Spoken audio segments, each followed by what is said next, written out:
Voilà, j'ai placé dans mon emploi du temps toutes les matières hors français et mathématiques. Enfin, j'ai quand même déjà commencé à mettre le français avec la lecture plaisir en fin de journée.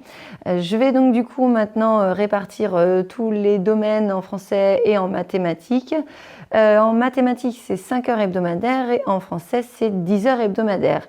Dans mon emploi du temps, j'ai donc du coup réussi à mettre 4h48 de mathématiques et 9h12 de français.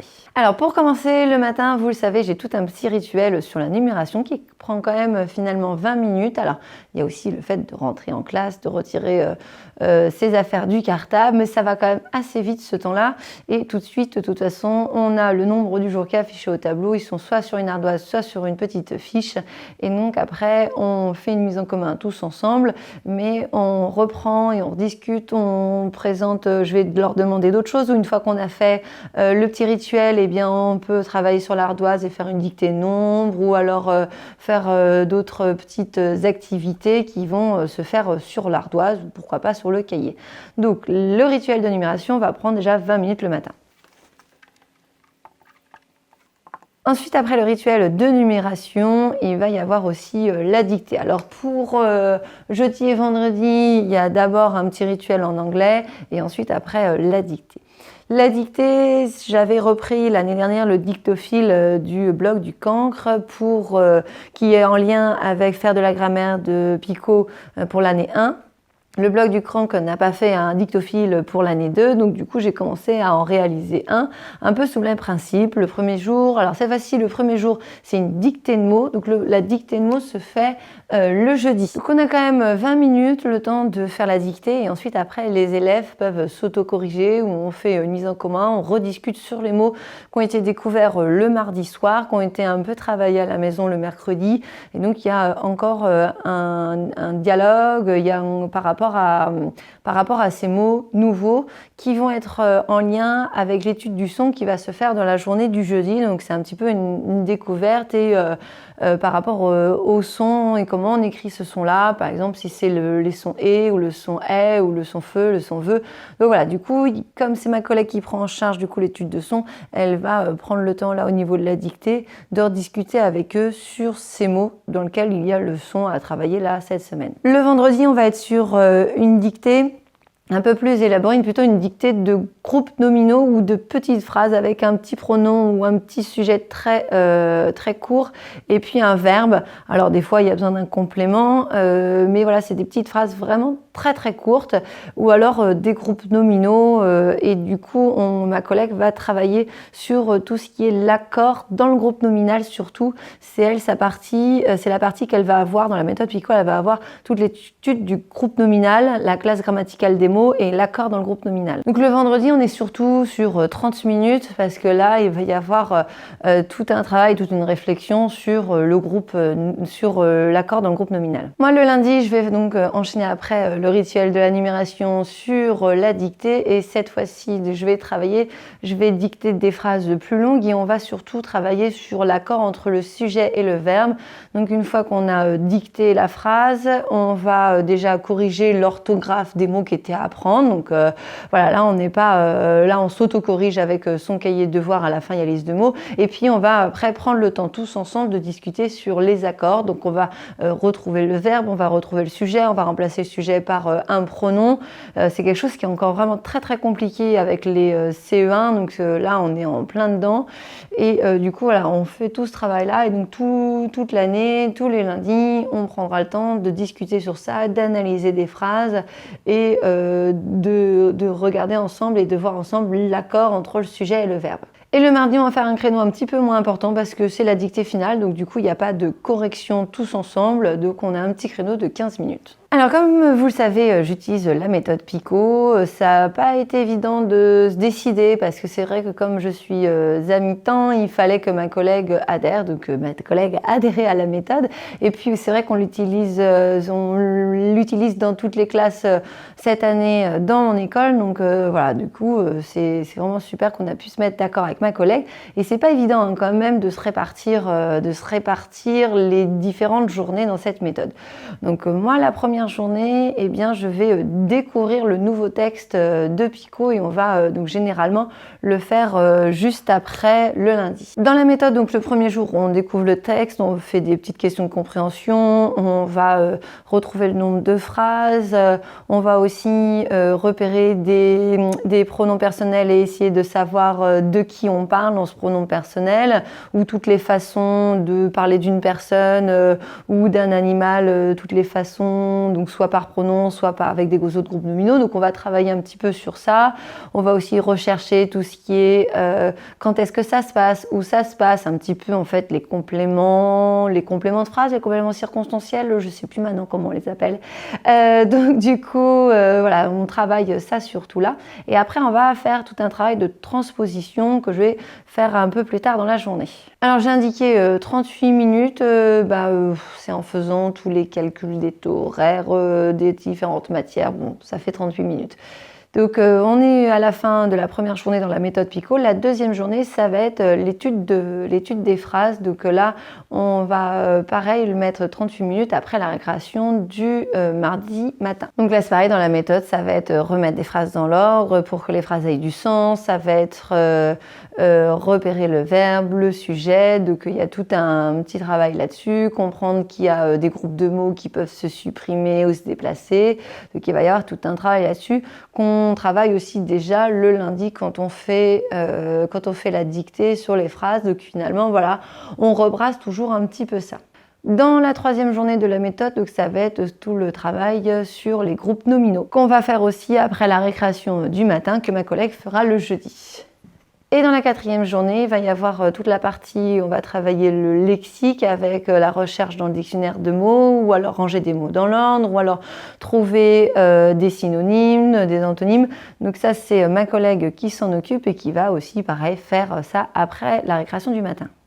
Et puis ce quatrième jour, il va y avoir la production d'écrit, mais que moi je prends en charge. Donc le lundi, je reprends en charge la production. Donc il y a un petit décalage. Donc la journée, voilà, la méthode va commencer le lundi, va aller jusqu'au vendredi. Il y aura un petit temps où on reprendra le texte de la semaine d'avant sur le lundi. Et ça, c'est quelque chose que je réalise plutôt le lundi après-midi. En français, on a aussi toute l'étude au niveau du son pour les CE1. C'est vraiment important. Et puis en CE2, on va être sur l'orthographe. Mais c'est bien aussi de reprendre certains sons en CE2. Il y a le feu qui peut encore se confondre. Et puis il y a aussi l'étude des lettres. La lettre S, comment on peut l'écrire de différentes façons. Ou alors la lettre C, on peut la lire que, on peut la lire ce. C'est des choses qu'on travaille encore en CE2, voire même des fois encore en CM1. Donc du coup, voilà, on a tout ce temps-là. Et ça, c'est ma collègue qui prend en charge la partie, on va dire, orthographe lexicale et orthographe phonologique. Ça, c'est quelque chose du coup qu'elle va faire donc le jeudi, vendredi. Donc le jeudi, elle va faire la découverte d'un nouveau son ou un travail sur le son. Et ensuite, après le vendredi, il y aura plutôt les exercices d'application sur les choses qui ont été vues le jeudi. Alors ensuite, il y a aussi toute la partie lire. Donc lire, c'est savoir lire fluidement, et lire, c'est aussi comprendre ce que l'on lit.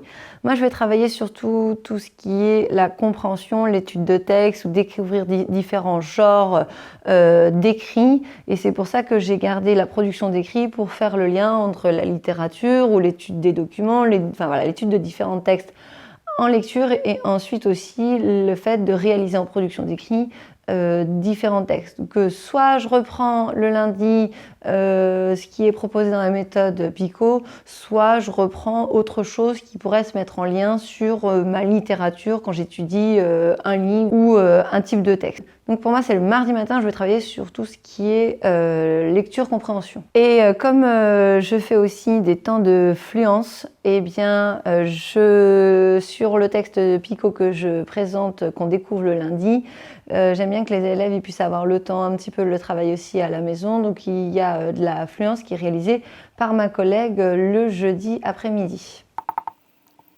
Ma collègue, donc, comme je vous l'ai dit, fait aussi tout ce qui est copie, donc c'est elle qui prend en charge la poésie, donc elle a des temps d'oral et puis des temps de copie qui vont aussi se placer dans son emploi du temps. Alors après, j'ai tous des petits temps oraux qui sont placés dans l'emploi du temps. C'est des petits temps où généralement je vais transmettre des consignes où avec les enfants on échange et on voit si jamais les consignes sont bien acquises. Quand je présente des ateliers et donc on va échanger sur une notion. Donc du coup, voilà, j'ai ces petits temps-là qui sont placés dans l'emploi du temps un petit peu à différents endroits. Alors ces petits temps-là, ils peuvent être aussi oraux, mais des fois aussi j'en profite pour faire de la copie, tout simplement noter les devoirs. Alors comme je vous en avais parlé dans d'autres vidéos, les devoirs c'est lire des textes, faire des activités ludiques en mathématiques avec du matériel qu'on donne à la maison. C'est des petites choses comme ça, mais il n'empêche qu'il faut quand même les écrire dans le cahier de devoirs. Et du coup je le fais le matin généralement pour que je puisse bien regarder les cahiers et les corriger pendant le temps du midi. Donc voilà, ça peut être de l'oral, mais ça peut être aussi de la copie. Alors c'est vrai que finalement, le cahier de devoirs, normalement c'est un petit peu, on écrit vite fait les devoirs. Et bien là, je me sers de cet outil-là pour être vraiment pointilleux sur le soin. Voilà du coup pour tout ce qui est français. Maintenant, tout ce qui est mathématiques, on a déjà 20 minutes le matin en numération pour l'instant. Alors c'est quelque chose qui peut changer au fur et à mesure de l'année. C'est vrai qu'au bout d'un moment, le nombre du jour, les choses commencent un petit peu normalement à rentrer. Donc on peut changer un petit peu cette activité du matin et plutôt être sur des rituels de calcul ou des rituels de problèmes. Petit à petit dans l'année, il y a des choses qui vraiment évoluent dans les emplois du temps. Donc comme je vous l'ai dit, moi j'ai pris surtout en charge en mathématiques tout ce qui était espace géométrie qu'on va travailler plutôt le mardi. Je vais aussi travailler tout ce qui est la résolution de problèmes en fin de matinée. Alors ma collègue se charge de tout ce qui est la partie nombre et calcul. Alors moi aussi finalement je fais de la numération le matin, mais c'est elle qui va vraiment concrétiser les notions et reprendre avec eux et éclaircir tout ça avec des leçons également. Et puis on a aussi nos 15 minutes de calcul mental qu'on va donc placer juste avant les séances de mathématiques. Voilà, ça fait déjà quelque chose de bien chargé, avec des séances ni trop longues, ni trop courtes. Alors voilà, c'est vrai que j'évite d'être dans des grosses séances de 45 minutes, alors plutôt en questionner le monde ou alors les temps à la fin de la journée, parce qu'il y a aussi quand même finalement les 5 petites minutes où il faut prendre son cartable et sortir. Donc voilà, ça mange aussi un petit peu sur ces séances-là. Après, voilà, ça c'est l'emploi du temps de base qui est affiché dans la classe. Comme vous le savez, j'aime fonctionner en atelier dans la journée où j'ai 3 groupes qui vont se déplacer dans différents espaces. Eh bien, je reprends quand je fais mon emploi du temps et que j'organise mes 2 journées. Je reprends les choses que j'ai là et je regarde les matières dans lesquelles les élèves peuvent être autonomes et les matières dans lesquelles les élèves vont travailler avec moi.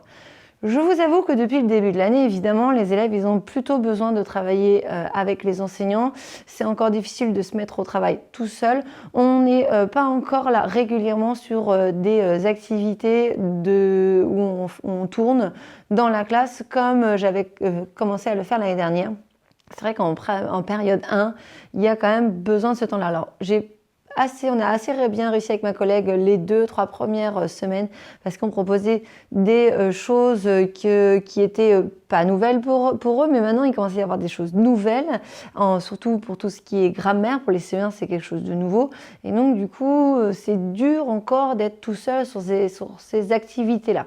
Donc voilà, mais petit à petit, voilà, je fais le point et je me dis que par exemple, en production d'écrit, c'est quelque chose qu'ils peuvent faire tout seuls.